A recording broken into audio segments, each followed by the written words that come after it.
Hi, I'm Erin Rose Widener, and welcome to Hollywood Defined. This week, we'll look at the role of a production designer. Production designers are visual artists who are responsible for the look of a show.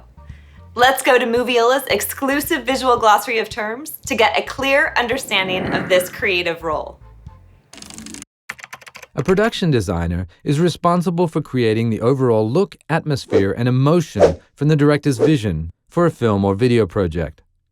In practice, this means overseeing the design and construction of stage sets and the modification and furnishing of practical locations.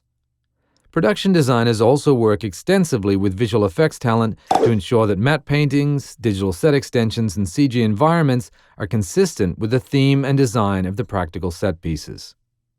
Now, let's meet Ermanno Di Febo Orsini, a production designer who has worked on both TV commercials and film. Let's see what he has to say about his unique experience. In a commercial, you spend sometimes several days of shooting to generate 30 seconds of narrative. And in a feature, usually you generate several minutes of narratives every half a day.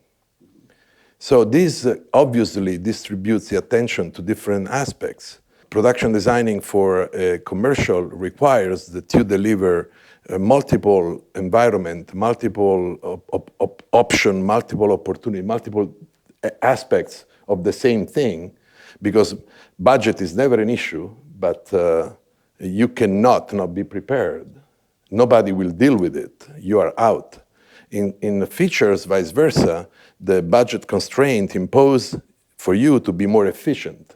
And therefore, you have to bet your whole career onto choices rather than bringing the world and knowing that somewhere something is there. It's interesting that although preparation is key to set decoration, the way to prepare for a commercial is very different than for a film. All James Bond movies require two things: a villain and a lair from which they can launch their attempt at world domination. The production designers behind the 23 James Bond films were recently honored with the Cinematic Imagery Award from the Art Directors Guild Awards. During our chat with Ermanno, he takes us through what it takes to create a mood and a mood board to figure out what a director wants. What I usually do at this stage is I just collect a bunch of images that I call the mood board, which is something totally unrelated, but with the same vibe.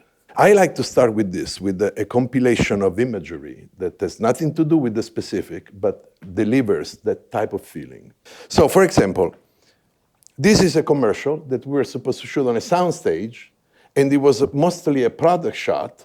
So it's just a product on a surface and a minimum action, and this place was supposed to be ethereal.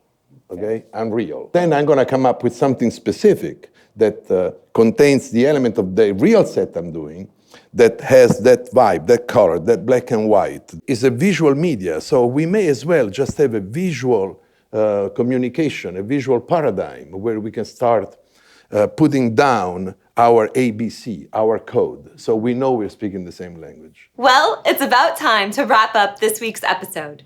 For more of the interview with Ermanno, more visual glossary of terms, and a host of other learning tools, visit Moviola.com.